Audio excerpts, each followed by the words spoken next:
Hey, MCE crew, I am starting to rethink my position on Bitcoin. Something happened last week that I'll go over in a second, but I'm also going to walk you through the evolution of how I'm looking at the digital asset space, the crypto space, and Bitcoin in particular, because let's just be real about it. Bitcoin is the most valuable digital asset out there. Now, it does still have some issues that, for me, make it far less than a medium of exchange. Okay, it's not there yet.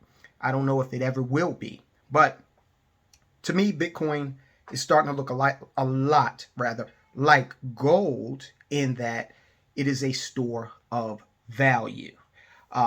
Gold and Bitcoin do share some characteristics. Number one, you really are not going to find a lot of places where you can use gold as a medium of exchange. Okay, there are very few places that will allow that. And then the other thing about it is gold's so expensive that you take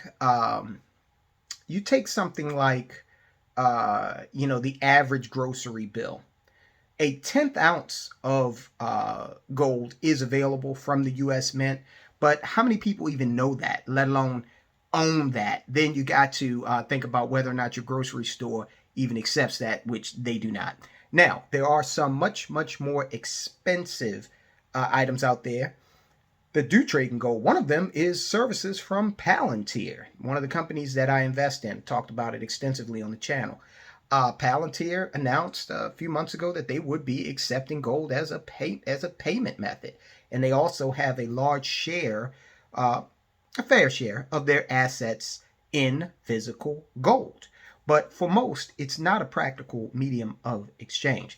It shares that characteristic with Bitcoin. Now, Bitcoin is not a practical medium of exchange for reasons that have to do with the fact that it is not something that everybody has or even everybody wants right now.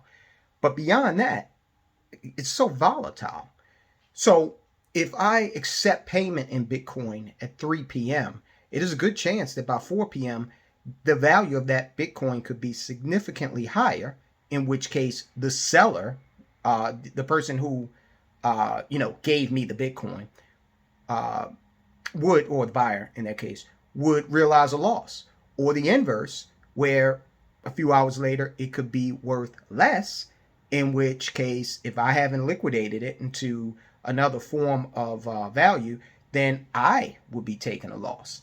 So gold is far more stable than that. But again, they do share the characteristic of being stores of value, and they share the characteristic of not being practical mediums of exchange.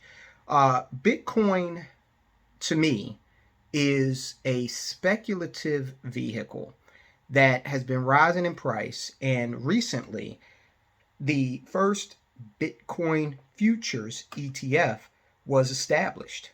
Now, that's important because this ETF being established here in the United States indicates that the United States government, in particular the SEC, is what we're starting to see is, yeah, as they regulate this space, and I had concerns as to whether or not the overregulation of the space would be the death knell of it. However, with the establishment of this ETF, this was done, with the regulatory body of the Securities and Exchange Commission oversight and direction.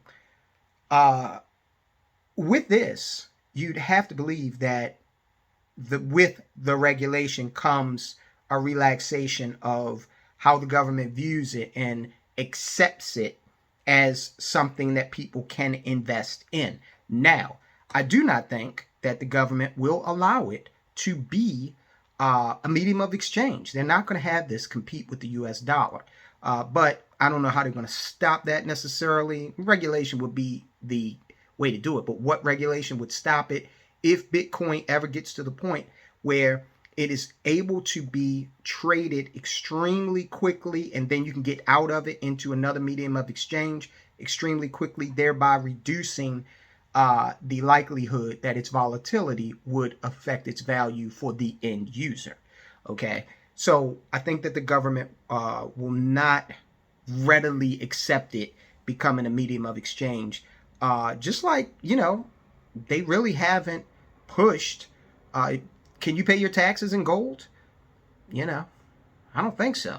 So, in that way, I believe that it will continue to be something that has an agreed upon value between the people that own it and trade in it.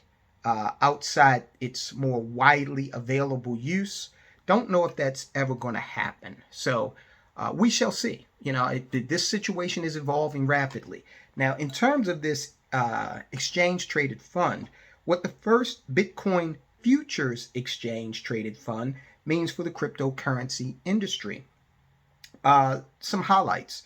The first U.S. Bitcoin futures exchange traded funds launched last week, allowing investors to buy and sell the assets outside of cryptocurrency exchanges. The Proshares. Proshares is a very reputable ETF company, been out there for a while, has a range of other ETFs, is apparently complying with the SEC because they're still out there doing business. They haven't been put up on charges or anything like that. The ProShares ETF saw one of the biggest first days on record, raking rather in $550 million from crypto-hungry investors. While the new asset is, quote, just the tip of the iceberg, unquote, it's unclear if and when the SEC will approve Bitcoin ETF investing directly in the currency because they're allowing futures trading right now. So let's get into this a little bit more.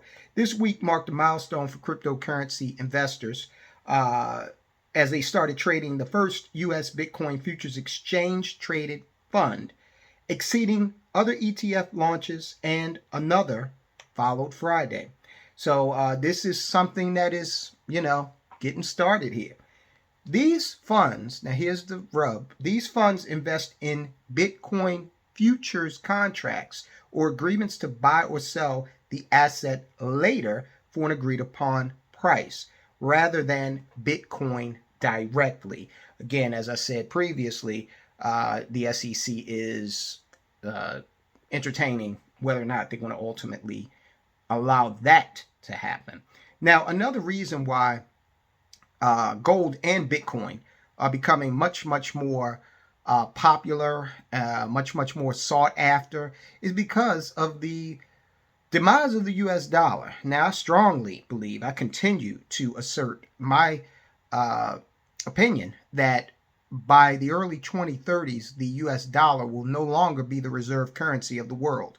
A lot of that reserve currency status is predicated upon the greenback being the petrodollar. Now, we're running around here doing everything we can to minimize the importance of oil. And so with that, you'd have to understand that the prominence of our US dollar, the petrodollar, would also fall out of favor as oil became less important.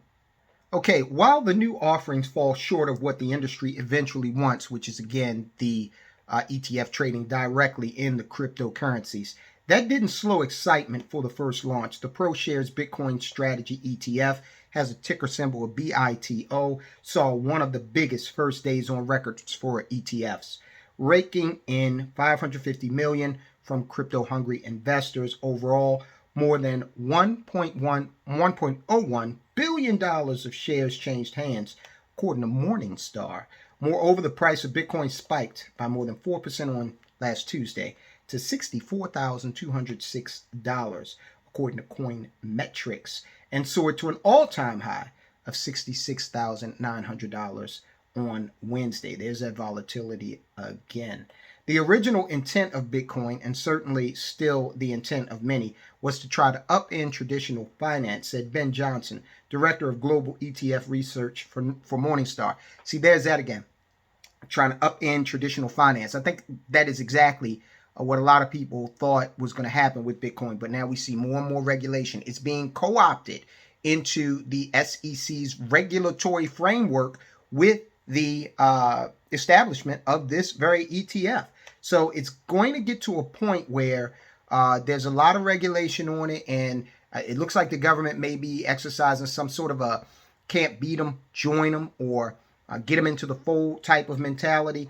And I bet you they're going to have, they're definitely going to have ETFs coming up in a short while that allow you to invest directly in the cryptocurrency Bitcoin itself, because that's another way to co-opt from a regulatory sense and saddle this thing with a lot of regulation and keep it from becoming what this guy said, upending the traditional financial system and really challenging the greenback. So the government, there's a bunch of smart people in the government. They are not the most forthright, honest, or good-natured people. However, a lot of them behind the scenes are very intelligent, and it looks like what they have planned to do here is to quash any sort of not